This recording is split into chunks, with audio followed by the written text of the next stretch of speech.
Shalom semuanya. Ya, coba lihat kanan kiri, katakan selamat Paskah. Katakan kamu sungguh dicintai Tuhan.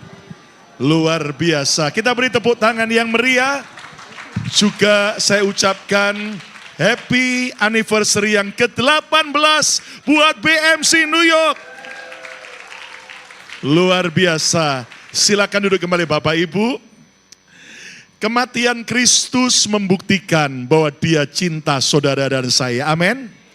Kebangkitan Yesus membuktikan hari depan Dia sudah sediakan buat saudara dan saya. Nah, tahun ini kita diberi tema Tuhan Impactful Life. Saudara, bukan cuman kita mendapatkan kasih Tuhan, pemulihan, keselamatan, tapi Tuhan mau agar hidup kita di dunia ini boleh berdampak luar biasa. Katakan amin. Nah, subtema kita bulan ini adalah Be Disciple and Make Disciples. Jadilah orang yang mau dimuridkan serta mau memuridkan. Kata bersama saya, mau dimuridkan. 2, 3. Tahukah Anda, tanpa sengaja, tanpa sadar, kita ini adalah hasil produk daripada pemuritan. Karena saya percaya saudara-saudara semua adalah orang yang pasti minimal pernah sekolah. Ya, coba saya mau tanya, siapa yang tidak pernah sekolah angkat tangan sebentar? Enggak ada kan? Siapa yang pernah sekolah katakan yes. Nah, jika kita dimuridkan dengan benar, maka hidup kita akan bisa berdampak dengan baik. Namun saat kita salah dimuridkan, maka saudara, hidup kita bisa berdampak buruk. Nah, buktinya coba lihat hari-hari ini. Kenapa ada orang-orang yang rela membunuh orang lain demi alasan agamanya? Bahkan ketika mereka membunuh orang lain dengan kebencian, mereka teriak nama Allah mereka. Bahkan mereka kemudian merasa kalau sampai mereka bisa mati demi membela agamanya, maka mereka percaya akan masuk ke surga, bahkan dapat yaitu 72 bidadari. Nah, kenapa orang-orang seperti itu tidak lagi bisa berpikir secara normal dan sehat? Karena mereka sudah di brainwash, sudah dimuridkan dengan cara yang salah. Dengan kebencian, dengan kemudian sebuah didoktrinisasi dengan cara yang mengerikan. Dan mereka akhirnya jadi kelompok teroris. Kenapa? Karena mereka salah pemuritan. Nah, hari ini saudaraku, berapa banyak saudara yang mau hidupnya berdampak baik luar biasa? Angkat tangan sebentar. Wow, orang-orang New York yang mau, tepuk tangan yang meriah bagi Tuhan Yesus. Saya percaya kita ingin hidup berguna, ingin hidup sukses, ingin dipakai oleh Tuhan. Nah, Alkitab menjelaskan hidup kita bisa berdampak baik jika kita mau menjadi murid Yesus sejati. Nah, itu sebabnya tema khotbah saya malam ini adalah murid Yesus sejati. Ayo ucapkan 2, 3. Murid Yesus sejati. Pegang dada masing-masing, katakan bersama saya 2, 3. Murid Yesus sejati. Nah, namun sayangnya hanya sedikit orang Kristen yang mau dibentuk, yang mau diproses dan mau dimuridkan menjadi murid Yesus yang sejati. Lihat berapa banyak orang cuman ngefans sama Yesus. Cuman mau percaya Yesus. Tetapi tidak banyak orang yang mau betul-betul dimuridkan. Nah, doa saya BMC New York sudah 18 tahun. Ayo biar saudara bukan jadi fansnya Yesus. Anda bukan sekedar percaya Yesus. Anda mau jadi murid-murid Yesus yang sejati. Yang setuju tepuk tangan yang meriah bagi Tuhan Yesus. Amin. Nah, dunia menawarkan hasil yang instan. Mudah dan kemudian serba cepat. Namun Yesus menawarkan proses yang tidak mudah, proses yang menyakitkan, tetapi hasilnya akan ajaib. Nah, lihat saudaraku bagaimana di Alkitab ada seorang yang tadinya menurut saya kelompok teroris, ya, yang akhirnya saudaraku hidupnya berubah jadi murid Yesus. Orang ini bernama Saulus yang tadinya tukang menganiaya para pengikut Yesus. Namun akhirnya dia berubah jadi murid Yesus sejati. Bahkan jadi rasul Tuhan yang dipakai Tuhan luar biasa. Nah, Rasul Paulus adalah contoh orang yang hidupnya berdampak baik. Akibat ia mau jadi murid Yesus sejati. Kata bersama saya mau jadi murid Yesus sejati. 2, 3. Nah, kita belajar dari Rasul Paulus, 1 Korintus 11 ayat yang pertama. Mari baca sama-sama ayat ini. 1, 2, 3. Jadilah pengikutku sama seperti aku juga menjadi pengikut Kristus. Ulangi lagi yuk, 2, 3. Jadilah pengikutku sama seperti aku juga menjadi pengikut Kristus. And you should follow my example. Just as I follow Christ. Engkau harus mengikuti aku. Sama seperti aku mengikuti Yesus. Dulu Saulus jahat. Menganiaya jemaat. Menganiaya pengikut Yesus. Bahkan salah seorang murid Yesus, saudaraku, dia dirajam batu dan Paulus itu adalah otak di baliknya. Sampai akhirnya dia bertemu Yesus di kota Damsyik. Bukan secara fisik, tetapi dengan terang cahaya yang bersinar. Dan dia mendengar suara Saulus, Saulus, siapa engkau? Akulah Yesus yang kau aniaya. Dan di situ Saulus akhirnya dia sadar, saudaraku, bahwa Yesus adalah Tuhan Allah yang hidup. Dia buta beberapa hari, dia tersungkur, dan dia akhirnya mau terima Yesus. Maka yang menarik, dia tidak langsung menjadi rasul besar. Alkitab mencatat sekian lama dia ada di Arab. Untuk apa? Dia dimuridkan di sana, di tanah Arab. Dan dipercaya itu adalah di daerah saudaraku, Antioquia dan sekitarnya, Turki dan sebagainya. Dan ada tahu di saat itulah hidupnya siap setelah dia dimuridkan. Dan dia bertemu dengan beberapa rasul-rasul Yesus yang lain. Yang akhirnya membuat hidupnya jadi dampak yang luar biasa. Saudara sekalian, hari ini Rasul Paulus memberikan prinsip penting buat kita. Jadilah pengikutku, sama seperti aku juga menjadi pengikut Kristus. Artinya kita bisa menjadi pengikut Yesus, ya, akibat hidup kita jadi teladan dan mau mengikuti Yesus yang kita teladani. Katakan amin, saudaraku. Nah, Rasul Paulus memberi prinsip penting bahwa pemuritan dimulai dari kita harus mau dimuridkan. Next, kata bersama saya harus mau dimuridkan. 2, 3. Kenapa? Next, tanpa mau dimuridkan, kita tidak akan efektif berdampak bagi orang lain. Nah, hari ini memang Rasul Paulus ini sangat dibenci oleh kelompok seberang. Kenapa? Karena dianggap Rasul Paulus ini telah membelokkan ajaran Yesus. Di mana kata mereka, Yesus itu mengajarkan ya menyembah Allah. Tetapi Paulus kebablas membuat Yesus jadi Allah.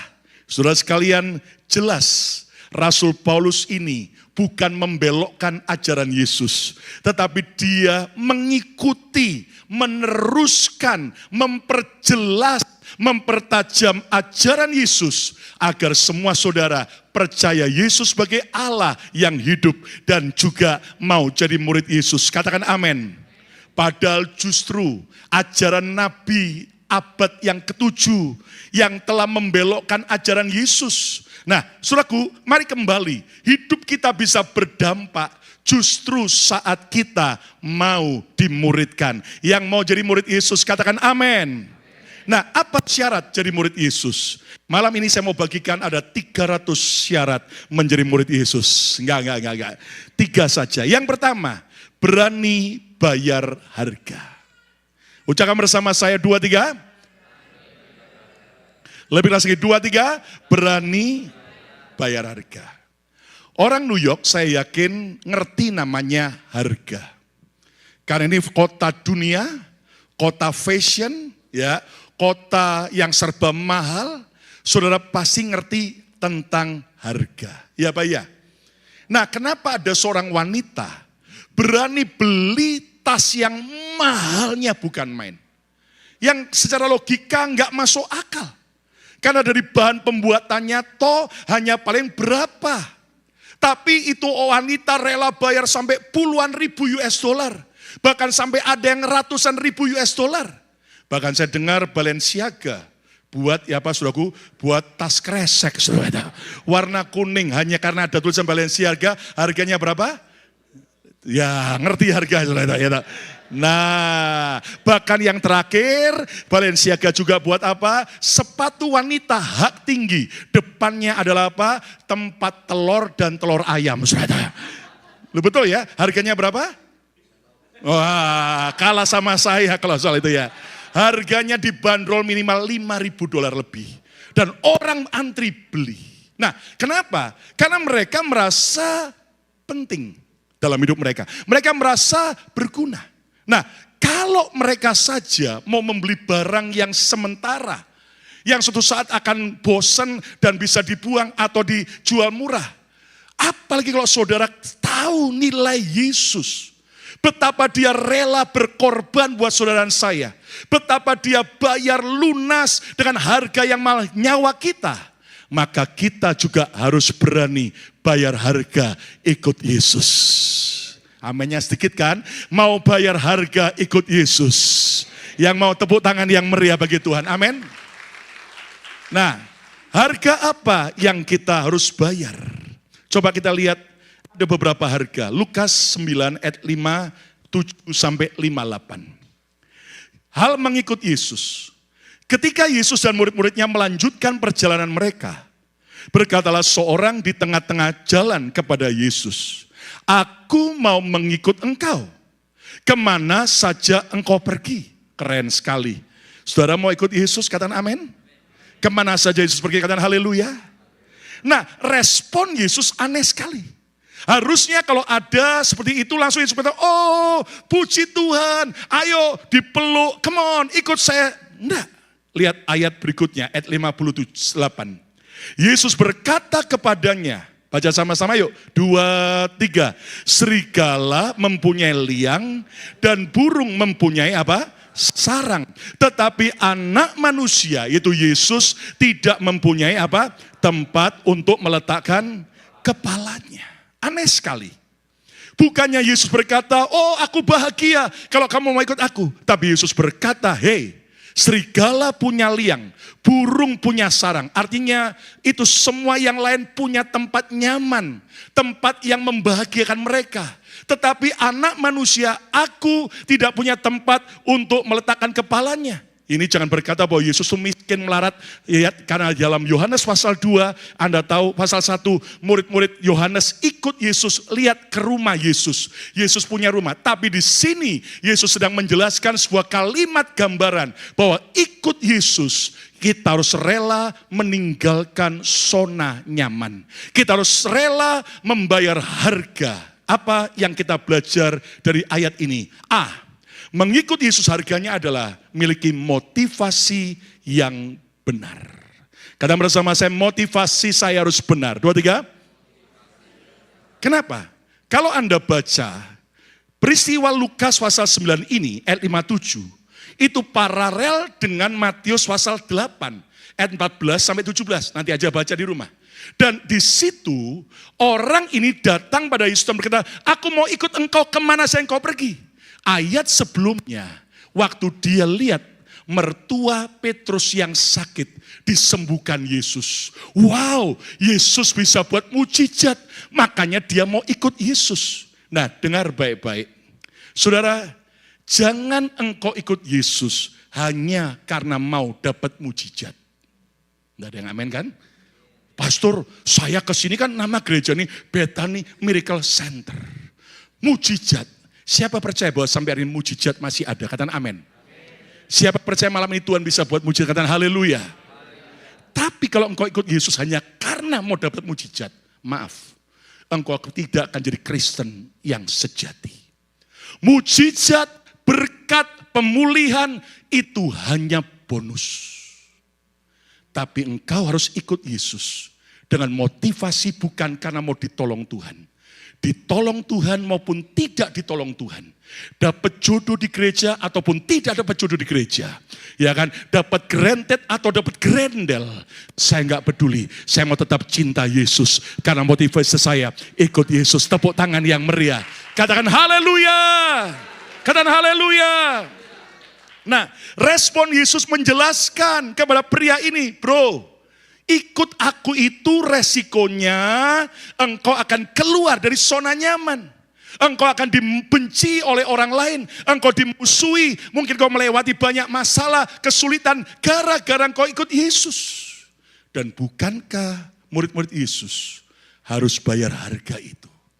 Saudara lihat dari 12 murid, satu yang gagal, Yudas. Tapi 11 yang lain, sebagian besar mati syahid. Bahkan Rasul Paulus pun juga mati dipancung kepalanya.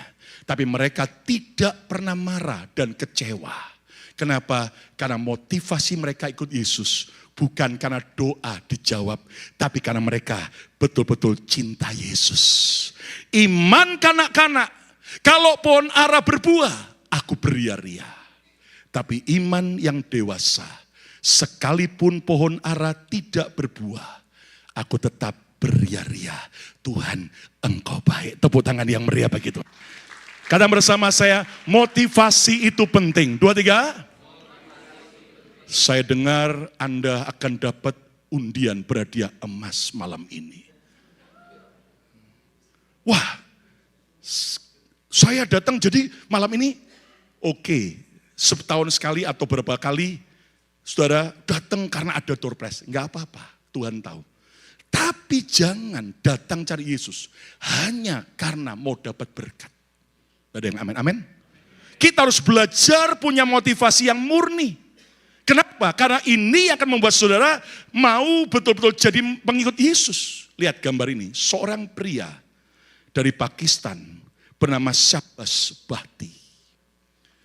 Dia adalah murid Yesus. Dia menteri Pakistan, satu-satunya Kristen. Dan dia menteri urusan kaum minoritas. Satu kali tahun 2011, dia diancam dengan pistol di kepala. Hujat Yesus, kamu akan lolos dan selamat. Anda tahu, dia berkata, aku tetap jadi pengikut Yesus, apapun resikonya. Dan betul dari rekaman itu, 20 tembakan, der. Dan dia mati, hanya karena tidak mau menyangkal imannya, tetap percaya Yesus. Ketika engkau dihadapkan seperti itu, apakah engkau akan tetap cinta Yesus? Hari ini maaf ya, berapa banyak orang Kristen cengengnya bukan main. Di sini tidak ada, di Jepang banyak. Hanya gara-gara masalah sepele, hanya karena tersungging. Di sini ada, pastor ini ada orang yang suka tersinggungan? Tidak ada ya. Ya udah gitu udah pindah gereja lain, saudara. Hanya karena masalah-masalah sedikit kecewa. Hanya masalah sedikit. Tapi mari kita berdoa. Biar di tahun 18 BMC New York ini, saudara adalah murid-murid Yesus sejati. Karena motivasimu murni ikut Yesus. Tepuk tangan yang meriah. Katakan haleluya. Katakan haleluya. Harga apa lagi harus kita bayar? Next, Lukas 9 ayat 59 sampai 60. Masih soal mengikut Yesus. Lalu Yesus berkata kepada seorang lain, ikutlah aku. Kalau yang tadi orang itu pingin ikut Yesus, tapi yang di sini Yesus menawarkan, ikutlah aku, follow me. Tetapi orang itu berkata, izinkanlah aku pergi dahulu menguburkan ayahku. Wah, ini kan bagus. Tanda anak haus sama orang tua. Tanda anak hormat sama orang tua. Tapi lihat 60. Mari baca sama-sama. 1, 2, 3. Tetapi Yesus berkata kepadanya apa? Biarkanlah orang mati menguburkan orang mati. Tetapi engkau pergilah dan beritakanlah kerajaan Allah di mana-mana. Saudara, kalau Anda renungkan, Yesus ini kayaknya tidak ngajar orang hormat sama orang tua. Salah. Gini saudaraku. Saudara, memang orang kalau nggak ngerti konteksnya berkata, Yesus nggak punya perasaan. Masa pria itu papanya mati loh. Minta izin nguburkan sebentar, masa nggak boleh sih? Nah gini, ternyata menurut tradisi Yahudi, ketika seorang anak sulung punya papa sakit, maka dia punya kewajiban untuk tidak pergi jauh-jauh. Dia harus tunggu papanya, kapan papanya mati, maka dia harus menguburkan papanya. Jadi ketika dia berkata kepada Yesus, izinkan aku menguburkan ayahku, itu papanya belum mati. Papanya baru sakit. Dan dia nggak tahu kapan papanya mati. Masa didoakan besok mati kan enggak, saudara. Bisa besok mati, bisa tahun depan mati, bisa 10 tahun lagi mati. Dan makanya Yesus berkata, biarkanlah orang mati menguburkan orang mati. Tapi yang penting adalah ikutlah aku. Artinya apa? Harga yang kedua, jangan tunda-tunda ikut Yesus. Saudara, hari ini kalau engkau tahu hidupmu sedang jauh dari Tuhan, engkau sudah lama tinggalkan Yesus. Mungkin kau Kristen sejak kecil, tapi engkau tidak pernah mengalami Tuhan secara pribadi. Malam ini juga, ayo jangan tunda-tunda. Izinkan Yesus mengubah, melawat hidup kita. Yang mau tepuk tangan yang meriah bagi Tuhan. Katakan haleluya. Apalagi harga yang harus kita bayar. Next, Lukas 9 ayat 61-62. Dan seorang lain lagi berkata, aku akan mengikut engkau Tuhan, tetapi izinkan aku pamitan dahulu kepada keluargaku. Loh, ini kan bagus, anak mau diajak Yesus, ikut Yesus, pamitan dulu. Nah, tapi lihat apa respon Yesus. Ayat 62 yuk baca sama-sama, 2, 3. Tetapi Yesus berkata, setiap orang yang siap untuk membajak, tetapi menoleh ke belakang, apa? Tidak layak untuk kerajaan Allah. Kira-kira Yesus mengizinkan enggak pemuda ini untuk pergi pamitan pada orang tuanya itu? Diizinkan enggak? Tidak. Apakah berarti Yesus tidak menghormati orang tua? Bukan. Anda tahu ketika Yesus berkata, setiap orang yang siap membajak tidak boleh menoleh ke belakang. Ini adalah sebuah peribahasa Yahudi yang Yesus ambil. Dan ini berbicara tentang apa? Ketika orang, saudaraku, minta izin ke orang tuanya. Artinya apa? Kalau orang tuanya izinkan, dia baru ikut. Tapi kalau orang tuanya tidak izinkan, maka dia tidak akan ikut. Artinya apa? Di sini Yesus mengajar bahwa, saudaraku, kalau mau ikut Yesus, jangan setengah-setengah. Kalau ikut Yesus, jangan setengah-setengah. Kenapa? Pemuda ini ngomong, bos, Tuhan izinkan aku ikut pamit dulu ya. Karena dia bisa tahu kalau orang tuanya tidak mengizinkan, berarti dia tidak perlu ikut Yesus. Tapi Yesus berkata, biarlah orang mati menguburkan orang mati. Artinya apa? Saudara dan saya tidak boleh separuh-separuh ikut Yesus. Dunia separuh, Yesus separuh. Enggak. 100% kalau Yesus, Yesus saja. Tepuk tangan yang meriah bagi Tuhan.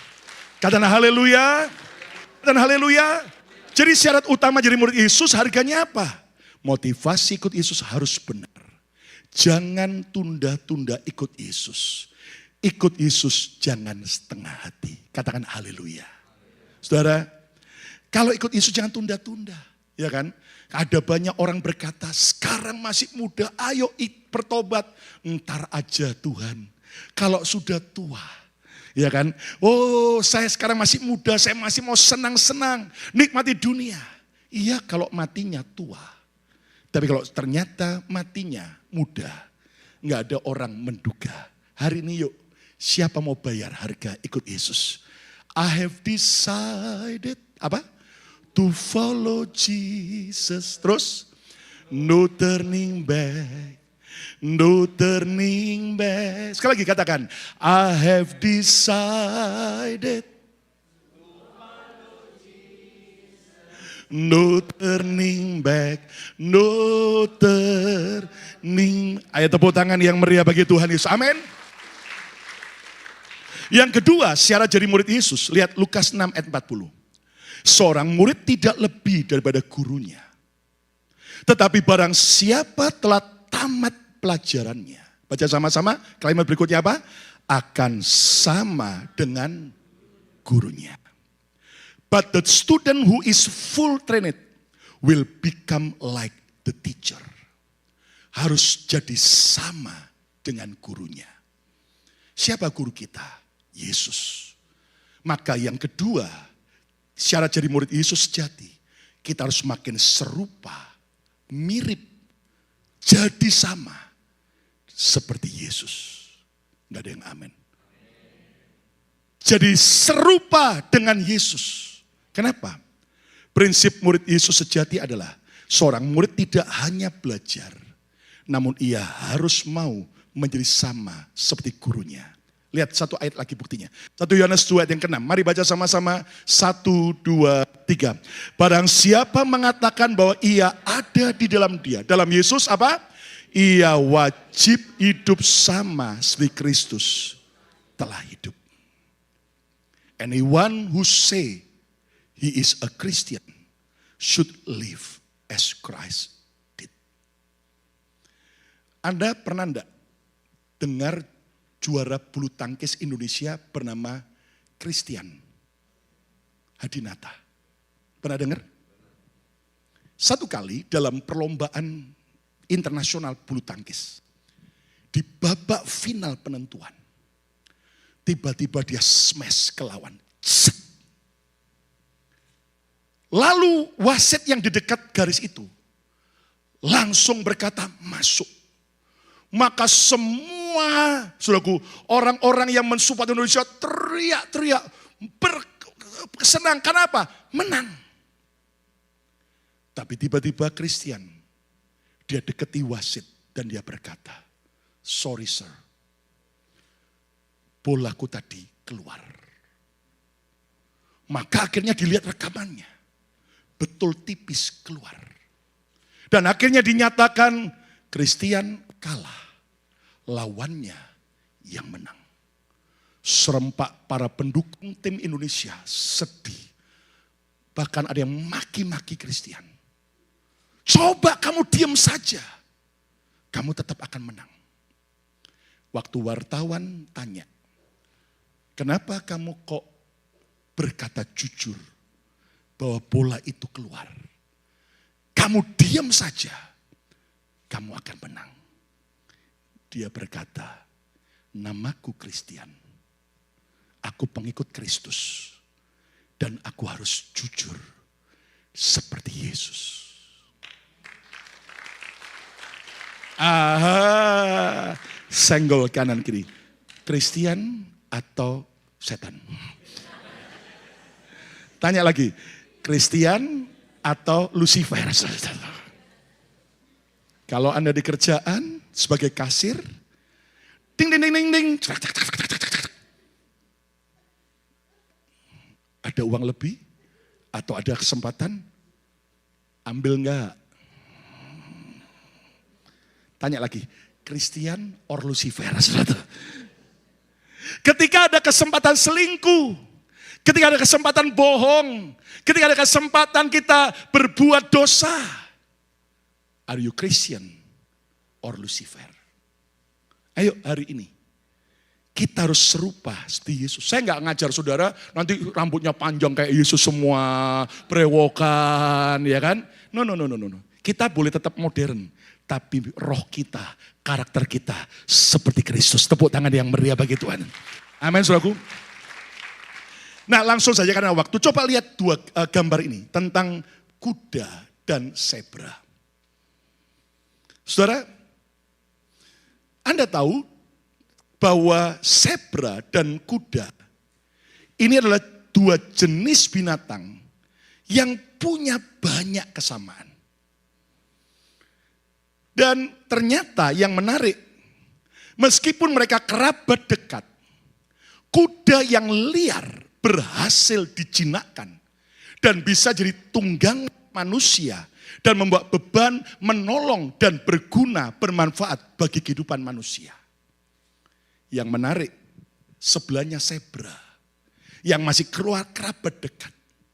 Ternyata sudah berabad-abad dicoba, dilatih, dijinakkan supaya bisa jadi kuda binatang tunggangan. Tapi sampai hari ini tidak ada yang berhasil. Kenapa? Diteliti karena zebra adalah hewan liar dengan sikap agresif, gigitannya yang sangat kuat, punggung yang saudaraku tidak terlalu kuat untuk membawa beban manusia. Bahkan seringkali para penjinaknya ketika gagal, maka perilaku zebra tidak terprediksi, lalu cenderung melihat manusia sebagai ancaman. Dan ada beberapa yang digigit sama dia sampai mati. Bayangin, coachnya, pelatihnya, gurunya sama. Tapi kuda liar bisa dijinakkan. Zebra berabad-abad tidak bisa. Saudara, Anda tahu bahwa ini gambaran. Selama ini apakah saudara siap untuk dimuridkan oleh Yesus? Ketika kita punya keliaran, ego kita, sombongan kita, semua dosa kita, apakah kita izinkan Yesus menjinakkan dan mengubah hidup kita? Doa saya biar di sini tidak ada Kristen zebra yang suka gigitan kanan kiri, saudara. Dikit-dikit udah langsung emosi, dikit-dikit enggak kenaan, ya toh. Dikit-dikit langsung kemudian, perkataannya, tindakannya kasar. Saya berdoa, seluruh BMC New York, engkau adalah seperti kuda tunggangannya Tuhan. Engkau dijinakkan dan dipakai untuk kemuliaan Tuhan. Tepuk tangan yang meriah begitu. Katakan haleluya. Coba istri-istri yang datang tanya sama suaminya, ini zebra atau kuda? Ya. Tanya lagi kanan kiri, katakan liar atau sudah jinak, saudara. Doa saya biar engkau menjadi serupa dengan Kristus. Yang ketiga, yang terakhir, saudaraku, syarat menjadi murid Yesus adalah tujuan hidupnya menjadi seperti Yesus. Kata bersama saya, tujuan hidup. 2, 3. Semua kita pasti punya tujuan hidup. Kalau ada saudara yang sudah enggak punya tujuan hidup, please, kembali datang pada Tuhan. Percayalah apapun keadaan hidupmu, Tuhan punya purpose yang luar biasa. Lihat apapun yang di mimbar ini, ditaruh di sini, pasti ada fungsi dan tujuannya tidak? Iya. Kira-kira menurut Anda ini, dari tadi saya lihat kok kayaknya kurang bagus. Ngapain sih? Di sini kok ditempatkan? Tapi kira-kira ada tujuannya enggak? Untuk apa? Ya bagi AI. Ya kan, kalau turun pegangan.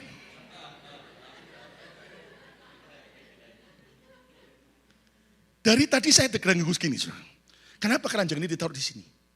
Tapi panitia memutuskan ditaruh di sini. Ada tujuannya tidak? Saudara, benda-benda ini aja semua ada tujuannya. Apalagi Anda. Kita diciptakan Tuhan dengan sebuah purpose. Dan jangan hanya mengejar tujuanmu pribadi. Tapi kalau engkau mau jadi murid Yesus yang sejati, tujuan hidup kita harus seperti tujuan Yesus. Tepuk tangan yang meriah bagi Tuhan. Amin. Saya tanya dengan anak-anak muda, apa mimpimu?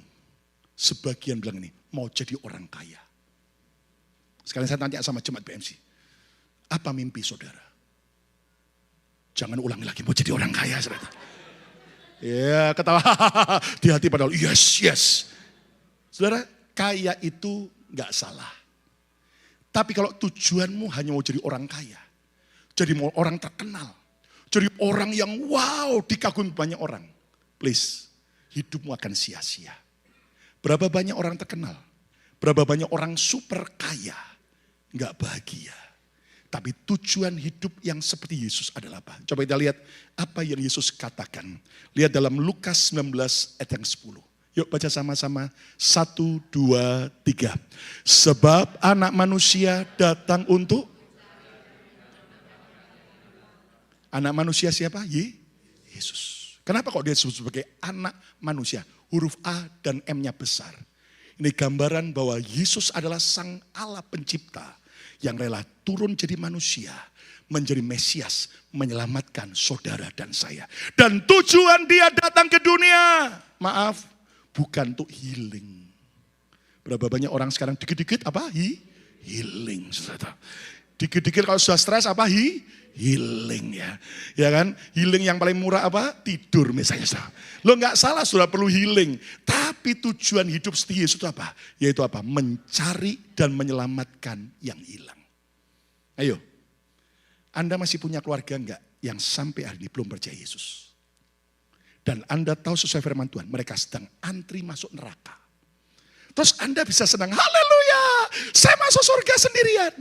Sementara keluargamu yang mencintaimu tanpa Yesus masuk neraka. Apakah Anda akan bisa tidur dengan tenang, sahabat baikmu, tanpa Yesus? Hari ini yuk, sebelum terlambat, bawa mereka kepada Yesus. Tepuk tangan yang meriah bagi Tuhan. Amin. Yang terakhir, apa tujuan hidup Yesus? Ayat yang terakhir, Yohanes 4 ayat 34. Mari baca sama-sama apa yang Yesus katakan. 2, 3. Kata Yesus kepada mereka, baca. Makananku ialah melakukan kehendak Dia yang mengutus aku dan menyelesaikan pekerjaannya. Makanan itu bicara apa? Sesuatu yang sangat penting. Dan Yesus berkata, tujuan hidupku, makananku adalah apa? Bukan untuk senang-senang diriku, tapi menyelesaikan dan melakukan kehendak Bapa. Dan Anda tahu, di Taman Getsemani, Yesus secara kemanusiaannya, dia bisa saja berkata, aku mau lari dari cawan penderitaan. Tapi dia berkata, bukan kehendakku yang jadi, tapi kehendakmu Bapa. Ingat, kalau sampai dituduh gini, Tuhannya orang Kristen mati. Mana bisa Tuhan mati? Itu pertanyaan orang oon. Waktu Yesus mati di kayu salib, yang mati adalah kemanusiaan Yesus. Tapi keilahian Yesus tidak pernah mati. Makanya kenapa jadi dia berteriak, Eloa, Eloa, lama sabatani. Karena pada waktu Yesus mati, itu kealahan, keilahian Yesus harus berpisah sebentar dengan kemanusiaannya. Dan itu sebuah rasa ditinggal, kesepian, kosong. Makanya dia teriak. Berapa banyak orang hari ini sudah ditinggal Tuhan, gak merasa kehilangan Tuhan. Daud beda. Tuhan, engkau boleh ambil yang lain, tapi jangan ambil rohmu dari hidupku. Saudara sekalian, Yesus benar-benar memberi teladan buat kita. Kita nggak bisa hidup tanpa Tuhan. Makanya jangan pernah menjauh dari Tuhan. Tepuk tangan yang meriah bagi Tuhan. Katakan haleluya. Katakan haleluya. Saudara, saya kasih sebuah kesaksian terakhir. Lihat foto ini. Pria ini bernama James Vetter. Saya nggak tahu bacanya betul apa enggak. James Vetter atau James Vetter. Menarik sekali. Tahun 2005. Dia sedang menikmati liburan di Pulau Indah, Lombok, Nusa Tenggara Barat. Sebelahnya Bali. Namun saat dia lagi liburan, malam itu waktu dia jalan, dia dipalak oleh anak-anak di tepi jalan. Dimintain uang. Yang menarik adalah ketika dia dipalak seperti itu, pasti banyak orang akan marah, bahkan kemudian melakukan hal yang buruk. Tapi justru James Vetter memilih sebuah pilihan yang berbeda. Dia malah tanya kepada anak-anak ini. Dan dia itu adalah peristiwa yang tidak pernah terlupakan. Dan dia tanya, kenapa kamu lakukan ini? Ya karena kami lapar, kami butuh duit. Kenapa kamu tidak kerja? Kami tidak punya pendidikan cukup. Anda tahu, kalimat itu membuat dia tersentuh. Besoknya di tengah liburan, dia ajak beberapa anak itu janjian, pergi ke sekolah. Dan dia kaget, biaya sekolah, masuk ke sekolah negeri, Mahalnya bukan main. Mereka nggak punya uang. Apa yang dilakukan oleh Jim? Dia pulang balik ke negaranya Belanda. Dan waktu dia di Belanda, dia terus gelisah. Dia berdoa dan dia mengerti ada sebuah tujuan yang Tuhan mau kerjakan melalui hidupnya. Singkatnya, setelah bergumul sekian lama, Jim Velter seorang pengusaha. Dia jual usahanya di Belanda. Dan dari uang penjualan itu, dia balik ke Pulau Lombok, NTB. Dan dia dirikan Yayasan Peduli Anak. Dan dia membeli 1,5 hektar tanah. Dan dia tampung, dia dirikan sekolah gratis. Dan dia banyak nampung anak-anak jalanan. Dia beri makan. Dan yang menarik bukan cuma diajar. Tapi ada beberapa teman cerita. Dia bawa anak-anak itu terima Yesus sebagai Tuhan dan Juru Selamat. Saya tidak mengajak saudara jadi orang ekstrim. Tapi lihat ada orang-orang seperti gini. Yang ngerti tujuannya bukan cuma kerja, cari duit. Tapi dia rela melakukan kehendak Tuhan. Kesimpulannya, Rasul Paulus adalah bukti nyata. Pemain musik silakan. Dari pembunuh orang Kristen berubah jadi rasul terbesar dalam sejarah gereja. Kenapa? Karena dia mau jadi murid Yesus sejati. Hari ini jangan cuma jadi fansnya Yesus. Jangan cuma jadi percaya Yesus. Tapi Anda dan saya harus mau jadi murid Yesus. Yang mau jadi murid Yesus, angkat tangan saudara. Kata bersama saya mau jadi murid Yesus. Dan apa syarat jadi murid Yesus? 3 hal, mari baca sama-sama. 2, 3. Berani bayar, motivasi harus benar, jangan tunda-tunda, segera ikut Yesus. Segera hidup dalam pertobatan, segera mau melayani Tuhan, cinta Tuhan. Bahkan juga kita harus betul-betul siap untuk saudaraku tidak menunda-nunda. Yang kedua baca sama-sama apa? Makin serupa dengan Yesus. Dan yang ketiga, tujuan hidupnya seperti Yesus. Beberapa hari kemarin saya dengan keluarga spring break. Saya kunjungi anak saya yang pertama, Yehuda, lagi menyelesaikan 300 jamnya praktek setelah dia selesai program masternya, S2-nya dari Fuller di Pasadena. Jadi dia harus 3.000 jam, sekarang dia dampingi anak-anak muda 18-25 tahun, saudaraku, untuk yaitu menolong mereka yang keluar dari foster home, yang keluar dari saudaraku tempat-tempat yang membuat mereka selama ini saudaraku ditampung karena mereka anak-anak tertolak. Jadi Yehuda anak saya lagi dampingi sebagai konselor, anak-anak yang skizofrenia, dengar suara-suara, ada yang bipolar, berpribadian ganda, bukan cuma 2, ada yang 3, ada yang 4, bahkan ada yang mau bunuh diri, terikat drugs dan sebagainya. Tapi yang menarik di antara kami lagi liburan, saya ajak mereka, yuk ikut papa. Kami ketemu dengan seorang apologet, namanya Edis TV. Dan Anda tahu, dia rela tinggalkan zona nyamannya di Indonesia demi memberitakan Injil. Anda tahu biasa dia pakai kacamata hitam, beberapa kali sekarang sudah buka kacamata. Dan Anda ngerti, dia bilang, aku punya usaha baik pastor. Istriku punya usaha baik. Tapi ketika kami memberitakan Yesus, kami digeruduk. Di situ timbul sebuah jiwa apologet. Dimulai dari masa Facebook tanpa memunculkan wajah. Sampai akhirnya sekarang, dia di TikTok, saudaraku, sekali dia live pagi dan sore. Itu minimal 15.000 viewer, bahkan pernah 40.000, bahkan puncaknya 60.000 sekali live. Ya, itu belum yang di YouTube, sekali live bisa 3.500 sampai 5.000. Pagi dan sore, belum lagi nanti gulung yang penontonnya. Dan dia cerita, walaupun aku lewati harga itu, tapi aku bersyukur dia tunjukkan pada saya, begitu banyak orang-orang yang sudah pindah ke seberang, gara-gara dengar dia kembali terima Yesus. Tepuk tangan yang meriah bagi Tuhan. Dan banyak dari kelompok seberang yang sudah dibaptis terima Yesus. Dan dia berkata, kalau aku di Indonesia sudah lama, pasti masuk. Tapi demi Injil, Saudaraku, akhirnya dia punya kerinduan beli rumah Apolojet. Dan ajaib, Tuhan berkati dia dengan berbagai macam cara. Dia bisa beli rumah cash 550.000 US dollar. Dari mana-mana orang memberkati dia. Dan kita bersyukur gereja kita juga ambil bagian. Dan saya percaya kita tidak bisa lakukan seperti dia. Tapi dia ujung tombak untuk menangkan jiwa. Tapi saya percaya dengan doa kita dan support kita, kita juga akan alami hal yang besar.